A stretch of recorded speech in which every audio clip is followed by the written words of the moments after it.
Welcome back, everybody, to the Hypetrain podcast. My name is Hannes. I'm a video editor, nerd, and sometimes weightlifter.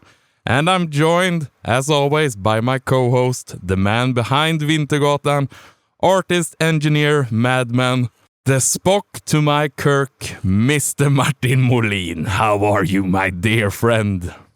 Very, very, very good, Hannes. So glad to be back on the hype train with the hype on the train with you, my friend. It was it was a long break, but it feels like there has been a lot of water floating under the bridges in both of our lives, and I'm happy to be here with you again.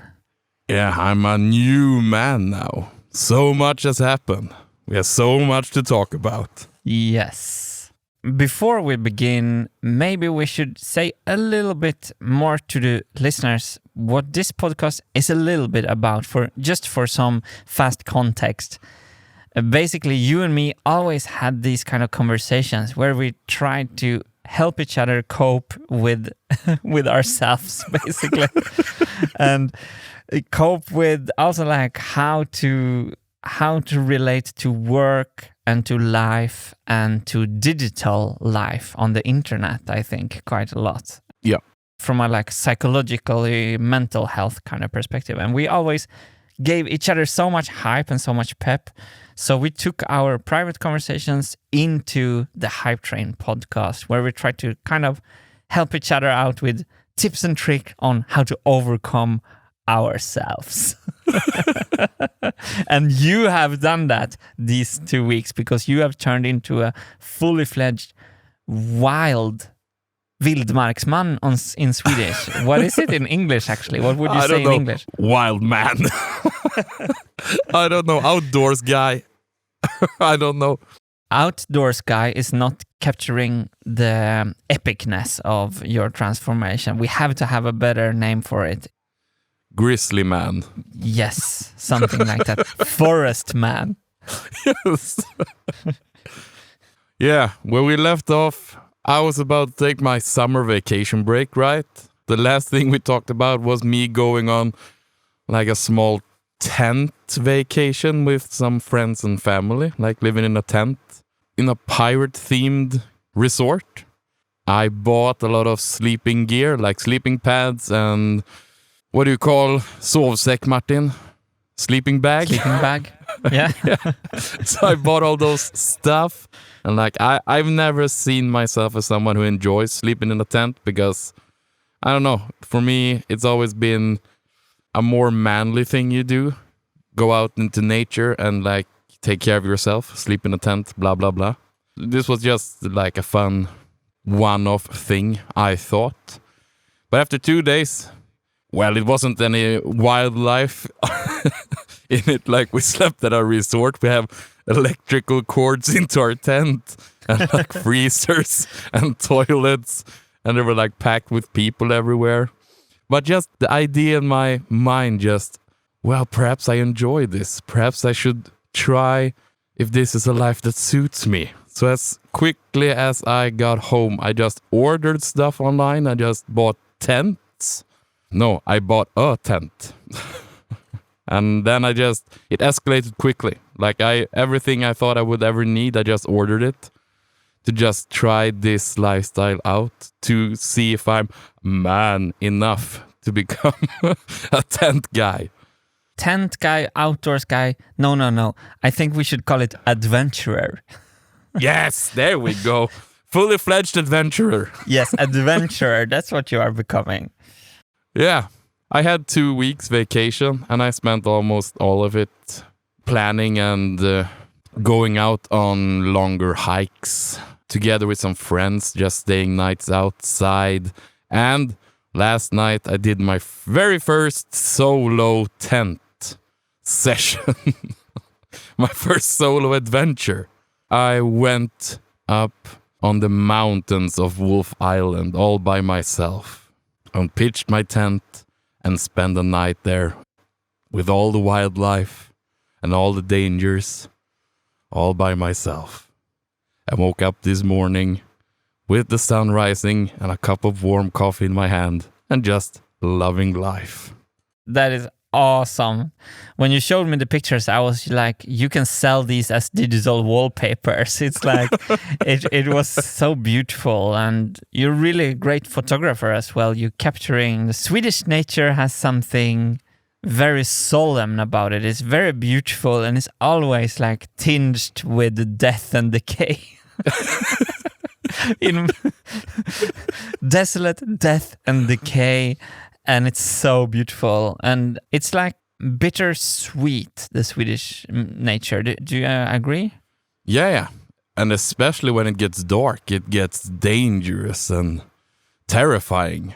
I was really scared yesterday. That's was the last trial of, can I be an adventurer at all? Because as soon as night falls and you start hearing all the animals outside, you're like a little kid again. I had a knife beside me the whole night, so I was prepared.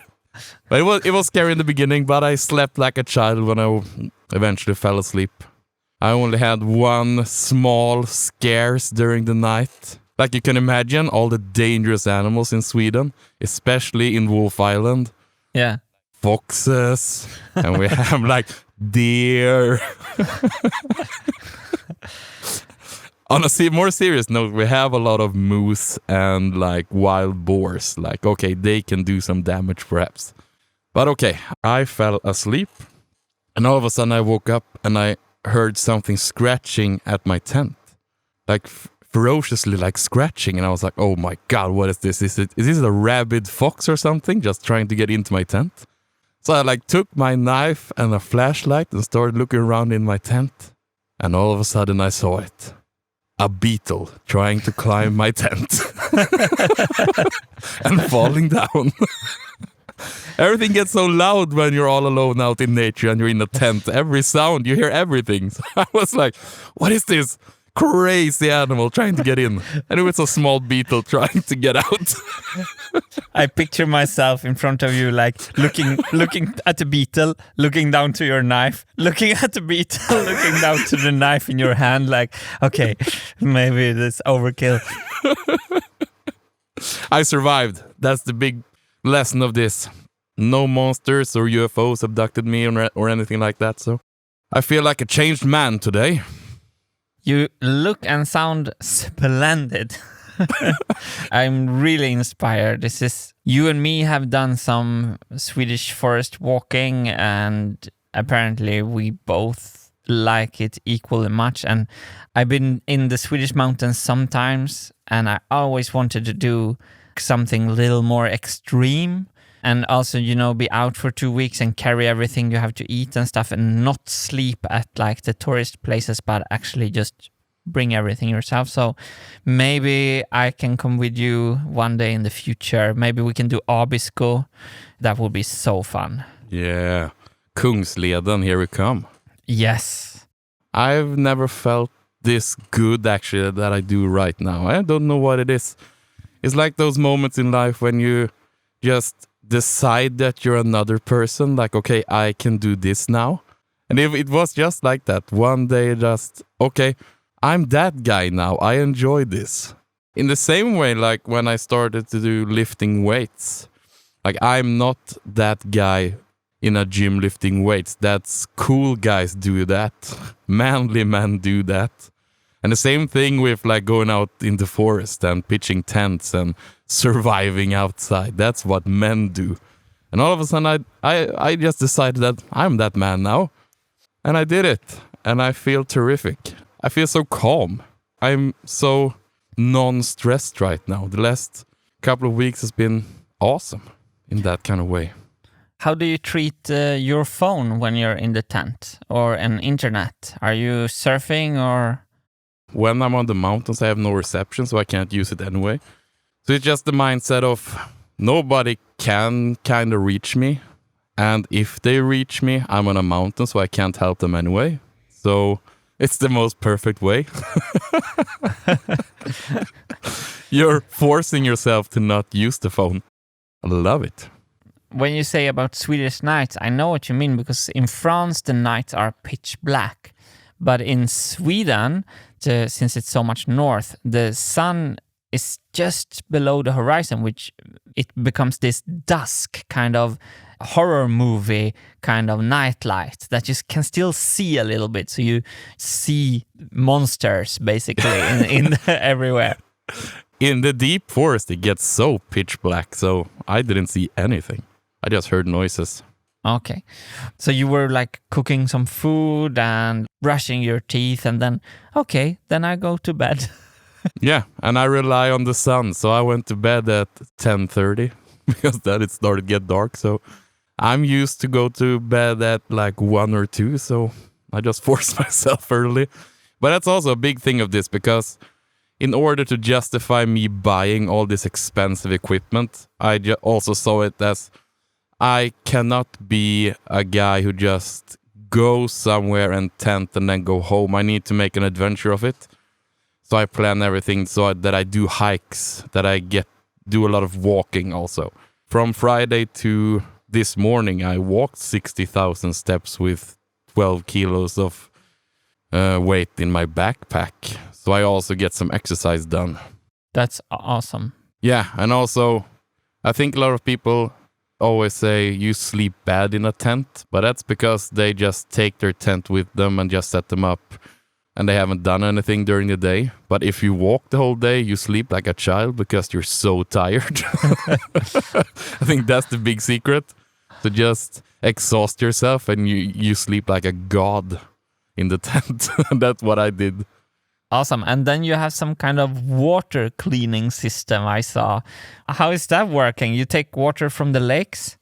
Yeah. You take it from the lake or a puddle or something, or if you see a small stream somewhere, just take it. And it looks like a kind of a hybrid between a regular water bottle and a coffee press.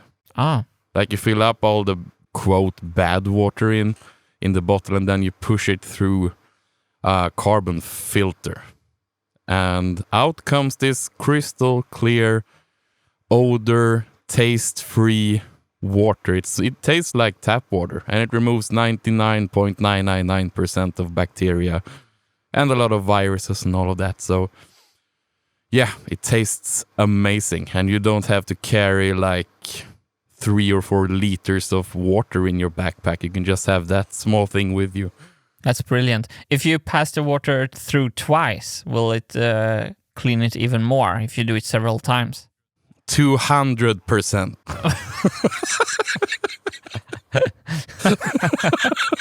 Of course. Simple maths, Martin. Elementary, Dr. Watson. I don't think it can get cleaner if you do it one more time, actually. It removes everything you need to have removed. Yeah, I've been buying a lot of stuff like tents and sleeping pads and kitchens and cookware and knives and yeah, everything you might need, even lanterns. I have everything now. That's awesome. No, and I've been seeing you from a distance, being out there in the world, and I'm just here in my studio, and I'm looking out from my window, and I'm like stretching out my hand, and I'm like, ha.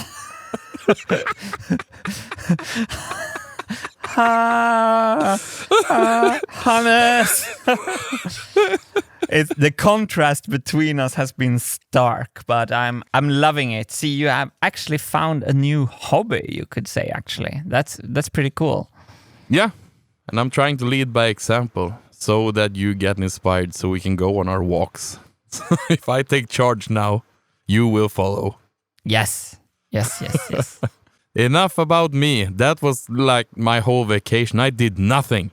I had the best vacation in my life. In the first week, I only played video games, waited for all my camping gear to arrive from ordering it. And as soon as it arrived, I just went out and just hiked around. It was splendid.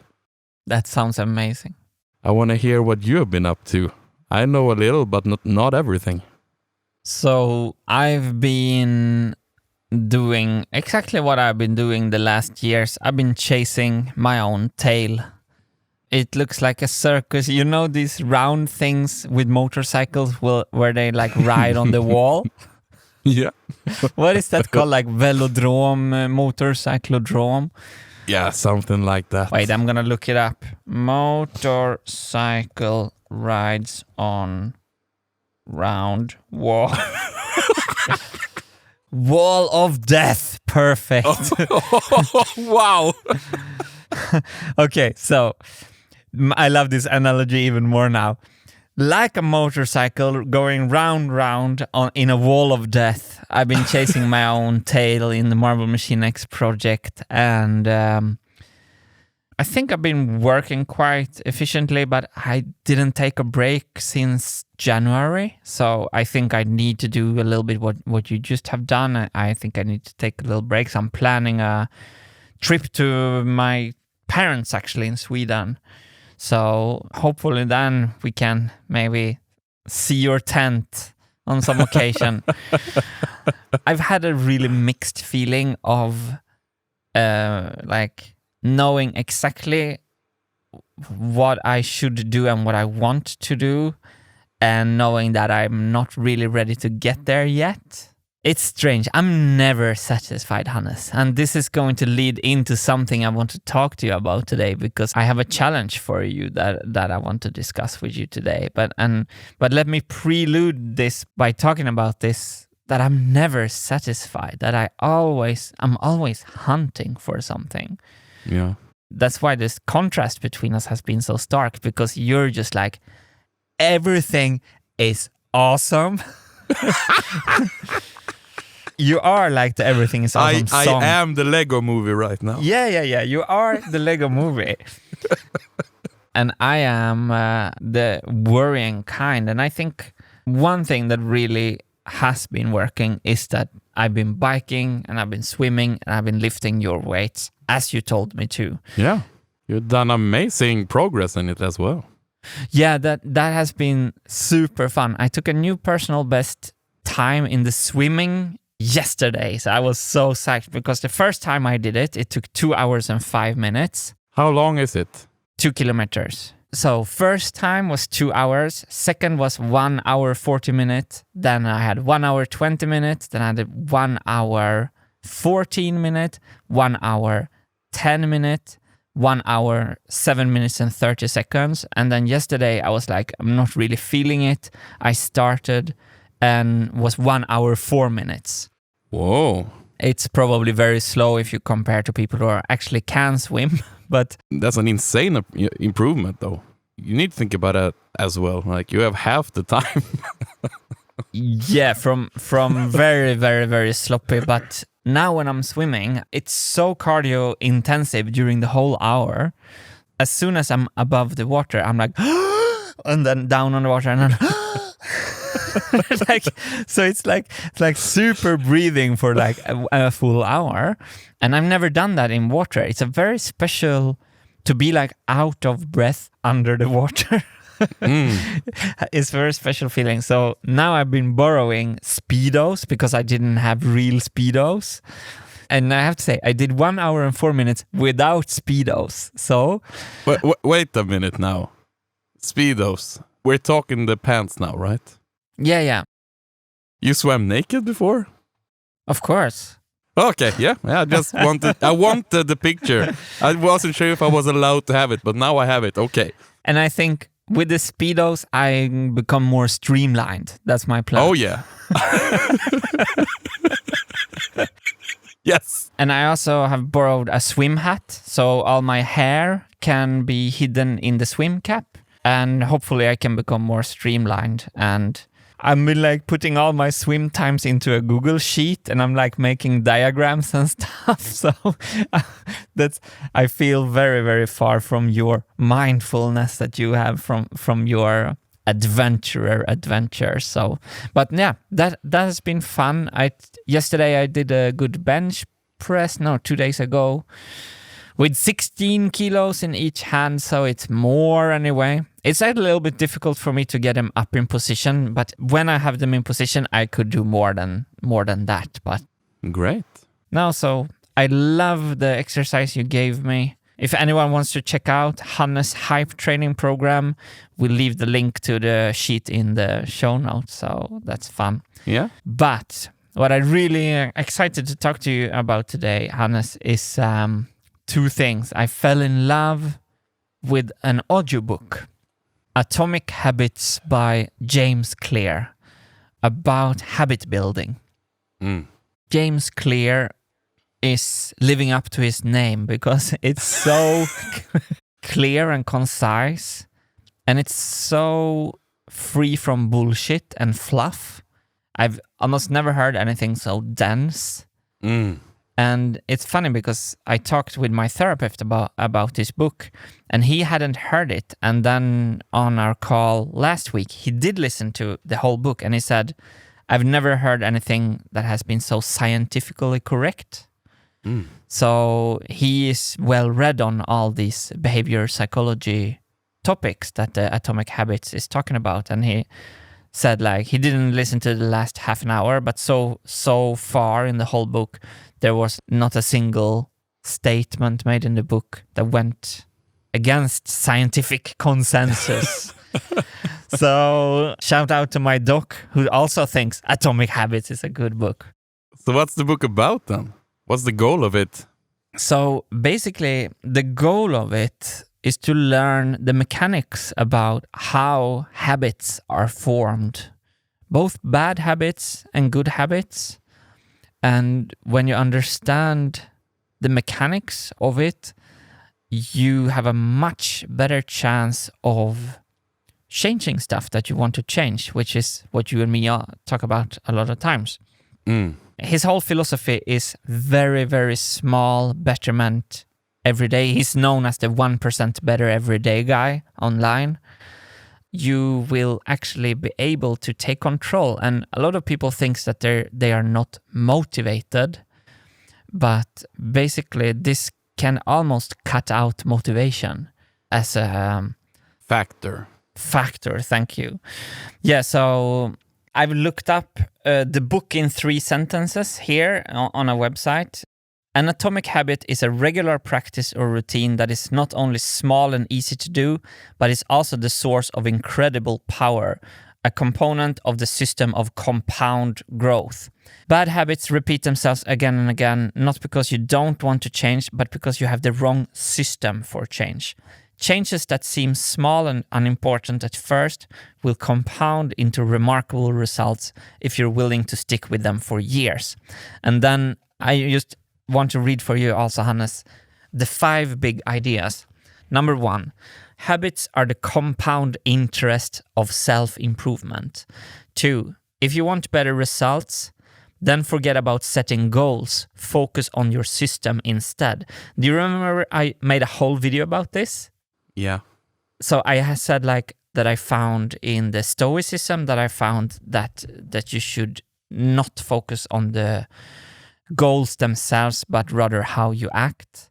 And I kind of set a goal to be focused the whole day rather than to finish something on the machine. It was actually about setting goals that you can control. For example, I'm going to win the tennis match. You can't control. I'm going to play as good as I can during the tennis match. That's a goal you can control. So that was super nice to see a lot about that in the book.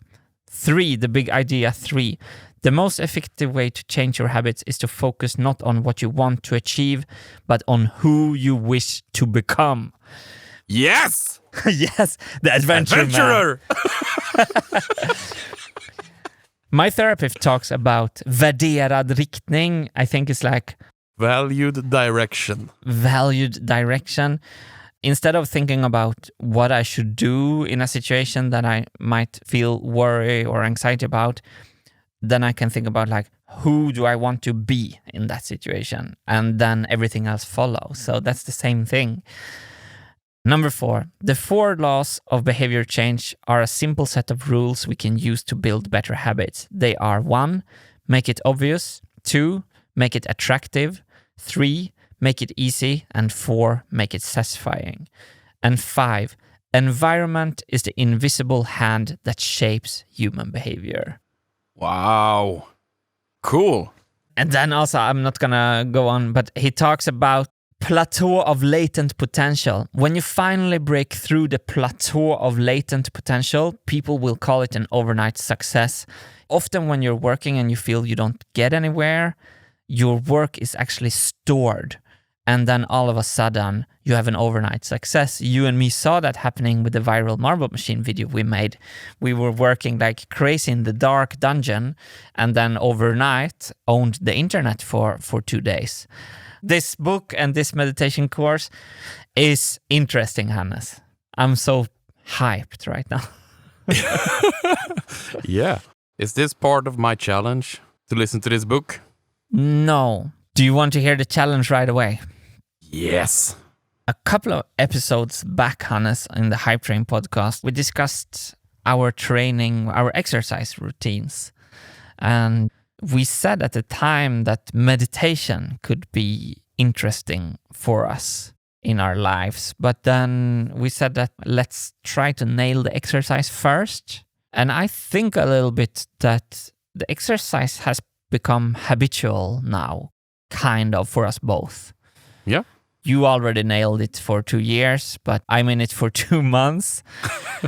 Just when I thought like, oh, I want to take up meditation again, I saw that the Waking Up app by Sam Harris have revamped their introduction course from a 50-day course to a 28-day course. So they have removed some of the days from the introductory course that they thought was a little bit repetitive, and they think this 28-day course will be a great step in for anyone. So when I did the 50-day course, I didn't do it every day. I did it some days in a row, and then I did it with 3 days break.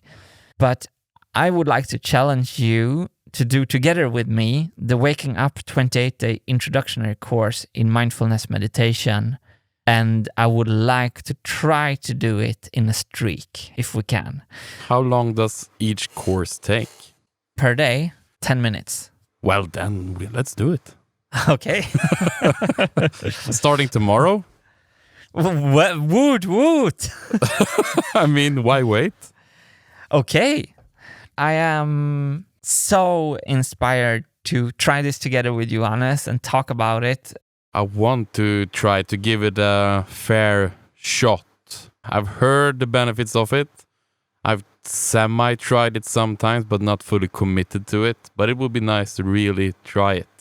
I can't say it doesn't work if I don't try it fully. So I'm down for this. Let's do it. That's awesome. So then we can incorporate what I've learned from the Atomic Habits is that you and me have to now tell each other. There's a whole chapter, by the way, about accountability partner in Atomic Habits. And you and me, we have an episode called Accountability. So I was like, yeah, got that covered. His name is Hannes and he's awesome. James Clear. Let's do both the accountability, which we're doing right now, and let's do also to plan when and where. So let's write a little plan then that I start with myself then. So he says you can do it like a habit contract. This is very, very tiny part of the book. It's not. But I, Martin, am going to, I'm writing. Thanks for the clarification. Do the 28th. I'm like, is he broken? What is he doing? Do the 28th day introductory course of the Waking Up app by meditating. So when and where. So we don't have to do it at the same time. I, Hannes, solemnly swear. I'm up to no good.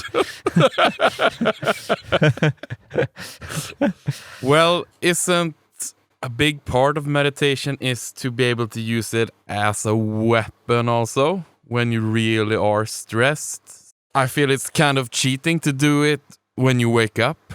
Perhaps isn't it a smart thing to like do it straightly after you have had your like lunch break at work? So you take 10 minutes after lunch. And then you like go home from work 10 minutes later just. And you have it in the middle of the day. Brilliant. Yes, thank you. Absolutely brilliant. I mean, you're right, because in the lunch, you will already be going at work and you will be, I'm like almost finished with this thing. I just have to eat quick, and then back at it. And just there and then you have to break this off. So after lunch, that's kind of a habit stacking technique you use there, because lunch is a habit that is automatic reaction on the problem of being hungry, right? So we get hungry, we eat lunch. Everyone almost has that in the habit. So it's smart to build a habit stack by tying the meditation to the lunch, like you just suggested. So by meditating directly after lunch, but now we have to specify where. In a chair on my terrace, I say. In one of my cinema chairs. I will not sit by my computer, at least. That's smart. Okay, so you will be after lunch in your cinema chairs, and I will be on my terrace chairs, and we start tomorrow. That is so cool, Hannes. I'm very, very excited. And all you need is the app, right? And everything is on there. Yep. I think I have it here, so I will open it up. So I don't have an excuse tomorrow. Is it free, or do you need to pay for it? No, you will probably need to pay for it. And it's the most expensive app I ever bought, and it's the best money I've ever spent. Trust me on this, my friend. Yeah, I'll do it now. Here we go. 1 year. Subscribe. Wow. There Awesome. we go. It's done. Let's start tomorrow. Awesome. Then I can tell, now you're going to hate me for this maybe, but if people want the app and don't feel they afford it, they have a policy that if you email them and say that you don't have the money to buy it, you get a free account. The timing of my information in this was brilliant. Well, I will add something on my next invoice to you, Martin. Just don't care about it. It's a meditation fee. No problem. No problem. Okay, super, super exciting. We are already using the habit stacking from Atomic Habits, and we're gonna embark on our meditation. And what you said, Hannes, about using it as a weapon, sometimes when I feel overwhelmed by bad emotions or negative feelings, I realized I can kind of decide to step out of the feeling. I can decide to not manufacturing more negative emotions than necessary. So something happens, you obviously react to it, but you have much more choice in how hard you want to react than what you think. And lately I've been thinking that my general mood, since I'm fighting, chasing my own tail with this stupid marble machine, and it's really not giving me an easy time, I'm becoming a little bit negative around it. And I just have to put this artistic endeavor in relationship to real suffering, because this is not real suffering. This is this is like self-inflicted suffering. So the depth to which I've been sulking on the machine when it's not working, I don't want to do that anymore. I want to have a more positive mind and leave the suffering for real suffering, which is not a marble dropping on the floor, you know? And I hope our meditation challenge can help me with that. Yeah, and also keep it more, it's your job, so, and keep it at that. You go to your marble machine every day, and that's your job. And leave it when you punch out at the end of the day. Leave it there. I want making music to be my job. There's not a lot of people who have the same job their whole life, you know. This is a transitional period. Just suck it up. It was like when I worked at a car factory. It was the worst time of my life. But I'm so glad I did it, because I know I never want to do that again. Some jobs are just good to have. You were actually welding cars, weren't you? Yeah. How cool is that? It sounds cool when I say it. It wasn't that cool when I were there. Soul crushing, doing the same tasks over and over. Over and over. Always on a time limit. Kind of like we do now with our YouTube videos. Touché. But you were working on the Saab factory, right? The car brand that doesn't exist anymore. No. And nobody knows what's happening to them because they started up NEVs in the same factories. And their whole project was to make electric cars out of Saab models. But that was 10 years ago and nothing has happened. So I don't know. Tesla beat them to it. They were going to do it before Tesla, but nothing happened. Hannes is mentioning Tesla before me in the podcast. Yeah, I felt like something was missing from this podcast. Yeah. Your whole adventure man thing you're doing, I think in this department of life, I have so much to learn from you because I am a class A workaholic and I'm only getting into the flow basically when I'm performing at my work. And I really want to learn from you in how to find fulfillment when not performing, right? Because it becomes a prison if you're just become self-fulfilled.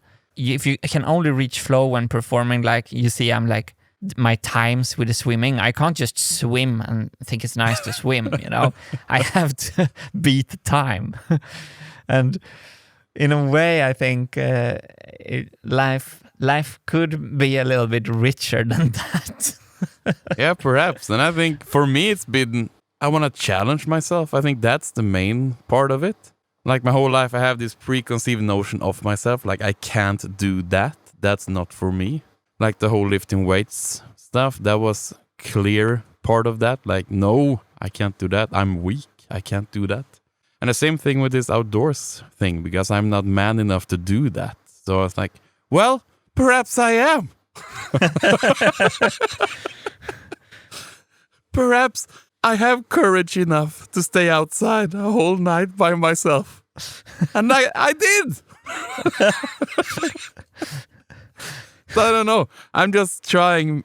Perhaps it's an early midlife crisis, just trying to find alternative fun stuff to do in life. It really become that. Like this. I also been so associated with my work for so long. I'm the movie guy. Nobody knows what I'm doing, but I work with movies, kinda. And I love movies. I know everything about movies. I'm the movie guy. I don't want to be the movie guy. I want to be something else. The adventure guy. Yeah, the adventure guy. The lifting weights guy. Hannes, I don't think this has anything to do with a midlife crisis. I think you're painting an unnecessary dark picture. I think it's carpe diem and nothing else. It's pure carpe diem. It's the life spirits seeping into your bodies. Your yourself. That's true. I have 3 different bodies I choose from every morning. You sow in the ether, so you have multiple bodies. I don't think it's a midlife crisis. I just think it's pure joy of living. Oh, wow. Yeah. Yeah, well, when you have been at the bottom and felt like shit for so long, you need to do something else, and this is a part of it. I'm expanding myself beyond what I thought was possible. And it might be sleeping outside for a night, but hey, before yesterday, I hadn't ever done that before. It's kind of like the thing you talked about with meditation, like being the 1% better every day. There is something beautiful about that. It was the same thing. It was the exact same theory from a podcast I listened to, where it was a fitness guru. He trains military people. Soldiers. He trains soldiers. And his whole mindset was, you need to kill your clone. And that's the same thing. You need to imagine yourself like at the end of every day, you get to meet yourself from the day before. And your objective is to kill your clone. You need to have done something that day that has improved you some slight way. Whatever it might be. Whatever it is, like if you do 10-minute meditation, you're gonna kill your clone because you're better that day. You just try something new and improve yourself. Perhaps you did 1 more repetition on the bench press or something like that. So I should probably start listening to that book tomorrow as well. I will ditch all my podcasts and start listening to this audiobook instead. It would be so fun to talk about this book with you, because I think what you have been doing, I think you have been already utilizing a lot of his techniques. I've been actually listening to the Waking Up book, which is the first book Sam Harris wrote about mindfulness meditation before he made the app. So the app came a little bit from the book. So see, only 1 week later and I already forgot the whole James Clear book. Well, perhaps it's one of those books you need to re-listen to every 6 months. Yeah. Something you don't need to rewatch every 6 months is Star Wars Episode 8, The Last Jedi, right? You are spot on with that segue. I warned you. Yeah, I had an hilarious evening like a week ago when I was like thinking, because I am so impatient with any kind of entertainment where I just see the budget and not the actual art, which means like everything on Netflix basically. And I'm so cynical and I'm so not easy to please, and I just can't watch most of popular culture entertainment. But I love Star Wars, always loved it, always like I get so immersed in it. And I haven't seen the new films. I only saw the first of the 3 new films when Rey came. Yeah. On a movie theater. I thought it was kind of awesome. They did everything they should do. They re-invoked the magic of, okay, here we go. A new story. It was basically a remake of A New Hope, but hey, that's what we needed then. And then came the shit show. Yeah, so spoiler warning. Hannes called it a clusterfuck. Clusterfuck of epic proportions. So I don't feel about Star Wars like I feel about Harry Potter. I am not super into it. I don't have a lot of darlings. I'm not pissed off if they kill my favorite character. I'm just into the whole adventure thing. So it all started with like, I was thinking, okay, I'm gonna rent it on iTunes because I'm gonna actually go pay for this movie on iTunes. Then I have so bad internet, so then I can download it before and I can see, I don't have to stream it, so it doesn't, it's not like 480p and stops every 1 minute for 3 minutes of charging time, which takes away some of the cinematic experience.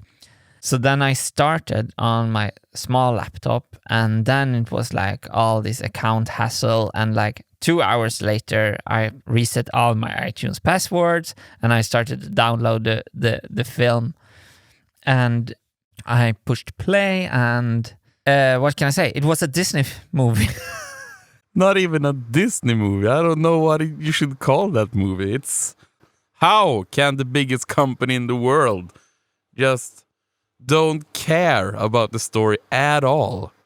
It's so obvious, like they didn't have a plan for that new trilogy. And it's, you can't do the second part of a trilogy and like destroy everything in the manner they did. They didn't have any clue on how the story was gonna go forward from episode 7. Like J.J. Abrams, he tossed out a lot of small breadcrumbs you could follow, like, oh, this could be interesting. And then Rian Johnson, he gets to write and direct episode 7 all by himself. Oh, no, episode 8, I'm sorry. He destroyed everything. When the movie ends, there's nothing left. And you haven't seen the last one yet.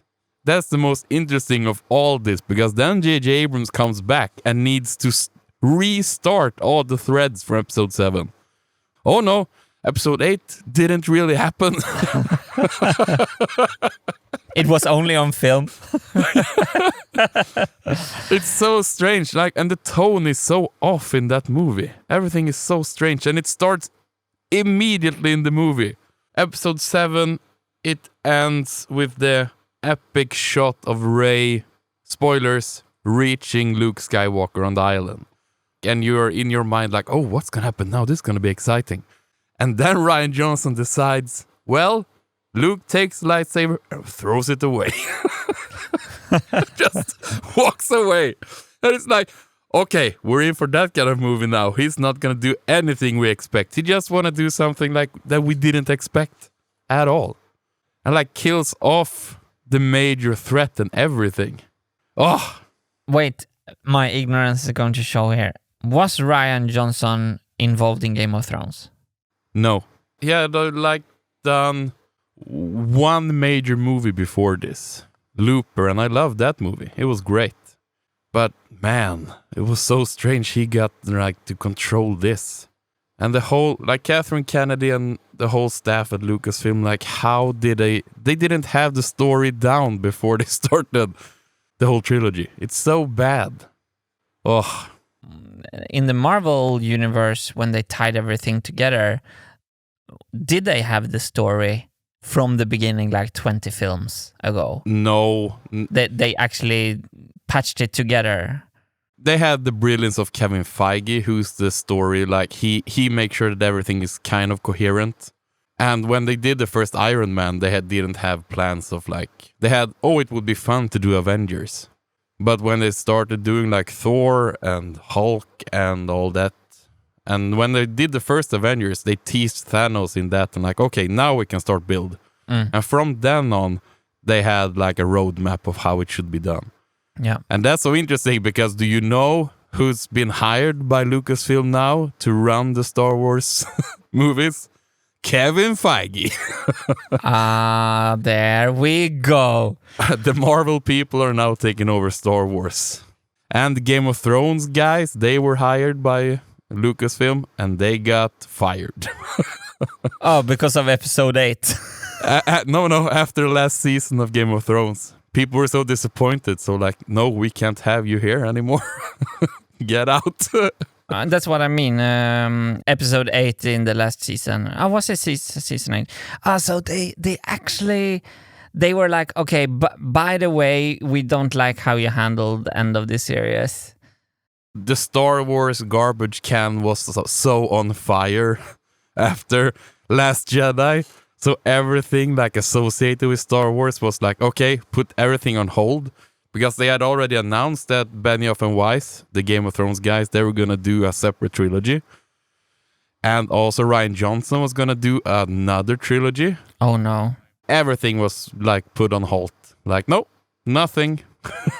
That's good. Now they're licking their wounds and starting up the new, I think in 2 years, a new trilogy will come out with mainly Marvel guys now. Like Kevin Feige will oversee everything. And then you have Jon Favreau, who did Iron Man and also who did the Mandalorian show. He's gonna be responsible for a new trilogy, I think. Because if there's anything with Star Wars now that's good, it's the Mandalorian show. That's actually cool. This sounds actually like they listened to the feedback and actually went back and tried to clean up their own mess, which is pretty impressive because it's not always that happen. Impressive, and yet it's so incredible that the biggest property in the world got so mistreated for so many years. It's baffling. Yeah. Because that was also like the prequel trilogy that George Lucas did. It wasn't very loved either. So like, okay, at least have the new story clear. Perhaps write the new trilogy first before you do it. So what are your main objections to episode 8? If it was a standalone movie, there's some cool stuff in it, of course, and the visuals and the effects and all that, it's brilliant. But the way that he just cuts the story all the time. It's the second part of a trilogy. It needs to be exciting when it ends. You want to see what happens in the next movie. There's nothing left at the end of this movie. Everything has been tied up almost. Where do you go? If you're a fan, like, yeah, I was, when I saw episode 7, I was like, okay, this can go in a lot of cool directions. And you spend a couple of years like, oh, wonder what's going to happen with this guy and blah, blah, blah. The hype is on, so to say. And he did what he set out to do. He wanted to do a different Star Wars movie. But nobody liked it. He just did it in all the wrong ways you can, I think. And like the main plot is so It's a movie about nobody learns anything and nobody moves anywhere. Everything they try, they fail. At the end of the movie, nobody has learned anything. Ah, that's interesting. Yeah. You have the strange storylines with like Finn and Rose. What are they doing in the movie? They fail at every attempt at anything. And at the end of the movie, they have done nothing. You get to spend 45 minutes on the casino planet. And that's every character, I think. I mean, I love Laura Dern. She's a brilliant actor. But her Admiral Holdo character is so strange in the movie. The whole thing of like, I'm not gonna tell anyone my plan. So Poe needs to like start a rebellion and like get bunch of people killed because she's like, I'm not gonna tell him my secret plan. Why? She was like, someone has to steer the ship. I'm like, I have autopilot in my car. Come on. You have like a you have like a Star Cruiser. Are you really gonna tell me that there's no autopilot on that thing? And the whole thing of like the main thrilling moments of the movies, it's a car chase. Well, we're chasing them until their fuel runs out. Why? That was so lame. They could just send ships and bomb them or just intercept them. They have so much more power. Just like, yeah, we're gonna follow them until their fuel runs out. I also love when you see those escape pods going out, you see that there's like maybe 20 escape pods. And then there's like 5 or 6 scenes where you see at least like 5, 6, 7 being shot off. and then when they arrive, it's like 13 escape pods still. And with all the heroes, of course, surviving. Okay, this is spoilers. We already did spoiler warning. When Skywalker came to that cave and walked out of that opening that had just been blasted open, I was like, that's my life.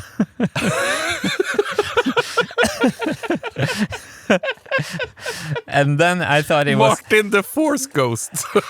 and then I thought it was like one of the most cinematic battle scenes ever, in a way, where with the claustrophobicness of being in that hole and then this white ground that becomes red when you stir it. Yeah, the salt planet. The salt planet, so beautiful. That the cinematicness. And then, Hannes, what happened? Cut to the island, and what is he doing? He's meditating. You see the power of meditation. They got that right anyway. 28 days of waking up. You can force project yourself to a salt planet. Imagine when I'm here working on the marble machine and there's like a corona crisis and all of a sudden a Force Ghost Hannes filmer is coming next to the machine holding the camera, handheld video, and you're just sitting actually in Wolf Island, cross-legged and levitating, coming visiting me in France. Oh my God. 28 days, they say, and then you can do that. That's what they say, of course. Wow. You have nothing left at the end of the movie. And now you should see the last one, because it's so interesting when they bring JJ back and he's trying to like, okay, I have nothing to work with. How can we start something new for the last movie? They're grasping for straws and introducing so much lame shit in the last movie. It's so interesting. I have to watch it. But do you think sometimes when I saw these mega productions like The Hobbit, I thought there's too many people involved in this. There has been too many people had their say in this. We need like the guys who made Matrix. Wachowskis? Okay. It felt like there was just 2 people who had an amazing idea and they just made that film. And that was also true for the Lord of the Rings trilogy. And then you come to The Hobbit, and it's the battle of the 5 studios, as someone said on YouTube. And my question for you for episode 8 is the problem with episode 8, Rian Johnson has been too much individual, and he was the wrong individual, or is the problem that it was too much of a collective artwork? I think you need to do it the Marvel way. Like I think they're hitting it out of the park. Say what you will, like most of them are like the popcorn movies galore. You know what you get, but they have a cohesive story, but individual tones with it. Like they have, like in this case, it's Kevin Feige who has like, okay, you can do this movie, but you need to like add this little part in it. You need to have blah blah blah in this movie to make it cohesive. But then the last like 10 movies, they have had different directors with their unique individual like aesthetic, and you get the feeling like, okay, this is not done by committee, but at least they have a story, someone responsible for the story at least. And I think that was what lacking with Star Wars. Like, if they had someone that like you are allowed to do this in the story. You can do whatever you want, but you need to hit these beats at least, because in the last movie we're gonna have this climactic battle or something like that. You can't do a trilogy where 3 individuals do 1 movie each. You need to have something cohesive about them. I think that's why it failed miserably. And it just baffles me that why J.J. Abrams and I think it was Lawrence Kasdan or what, something like that, who wrote Episode 7, that they didn't write at least a short treatment for the whole trilogy. I don't understand that. Why? Like, that's JJ's. He's a brilliant filmmaker when it comes to just making up mysteries and like interesting plot twists and stuff like that, but he can't like stick a landing on anything. But he's brilliant at starting stuff. They should just got someone who helped him, like, okay, this is where it's gonna go and this is where it's gonna end, so you don't get like the Lost TV series. It's the same annoyance as I have with entertainment that doesn't have an end. That's why I love Harry Potter. It's like it ends. Yeah. And then you can read it again. I mean, there's Harry Potter merch stores all over the world. There's Star Wars in every food store in the whole planet. Like, do you think if there are other civilizations in the universe that they have Star Wars merch? Of course, George Lucas, he's a brilliant on that. There's merch everywhere. No, but my point is, like, maybe you don't... I know what you mean. And that's the main problem with like series, that they don't know when it's gonna end. And that's the staple of almost every successful series. Like, look at Breaking Bad. They were pretty early on, like, we're gonna do these amount of seasons. Like, we already have, okay, this is gonna end by this episode. And then you get brilliant. Yeah. And then you have other series like, okay, we need to do 4 filler seasons where nothing happens. Yeah. And I think, it's the same with movies. And I think, to come back to Marvel, say what you want about those movies, but at least they had the concept of, we're gonna do the Infinity Saga now. It's gonna be 23 movies. And we're gonna continue, but it's gonna be a bookend for the first movies. Like, you can stop there. It's a pretty beautiful end to the movies. Yeah. You need to have someone with the mindset to like do that and just get some structure. Listen to me, Hollywood studios. I know how this should be done. Yeah. Yeah, I have to stop milking the Building Marble Machine X series. Way too many seasons and no end inside. It's just like Marble Divider redesign filler season over and over again. We need to give Kevin Feige a call and see if he's available after Star Wars. Still, though, I liked it, but I liked the film, but I thought the meditation scene was really, really awesome. It's so much stuff with Luke that's kind of cool, but Mark Hamill hated the movie. Like he saw the script and like, this is not Luke Skywalker. And it's an interesting concept with him abandoning the Force and being like, I don't care anymore. He wouldn't do that. That's not Luke Skywalker.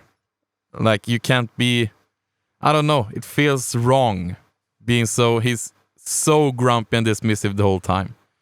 I don't know. It doesn't fit the story at all. They could have made it much more painful for him. He made it as a joke. He was like, They could have just portrayed his deep agony and an uncertainty about, and the unwillingness. He's always failing, and everyone he loves ends up dying.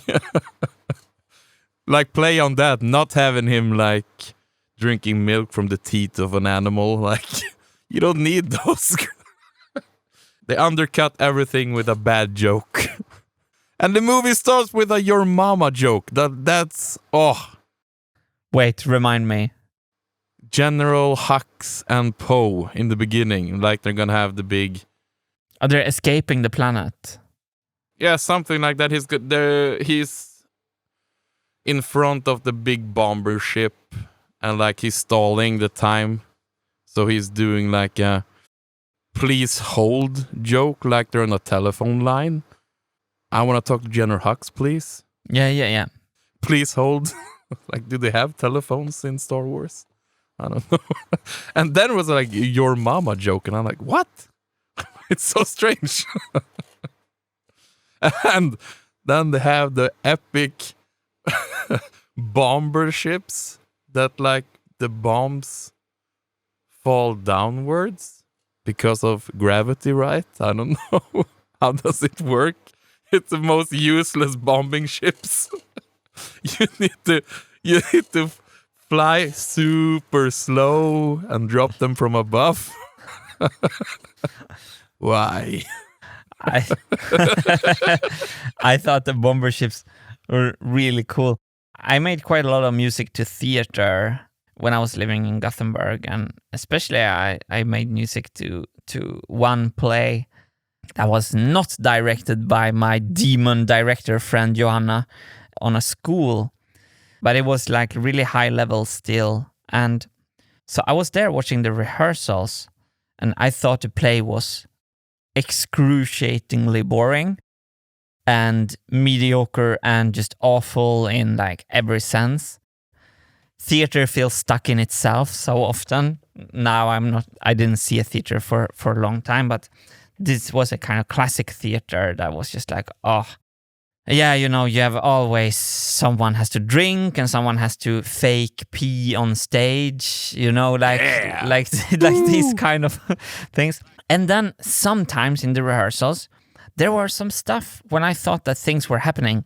There was a scene, and I never forget this, Hannes, because there was a scene where one of the guys, it wasn't like a naturalistic play with relationships within a family, but one guy became a little crazy, so he started literally climbing the walls.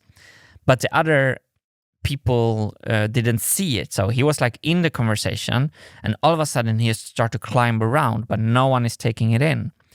I was like, this is interesting, like, because this is obviously not happening in real life. It was like a symbol for something, They made some art. I was like, this is some art.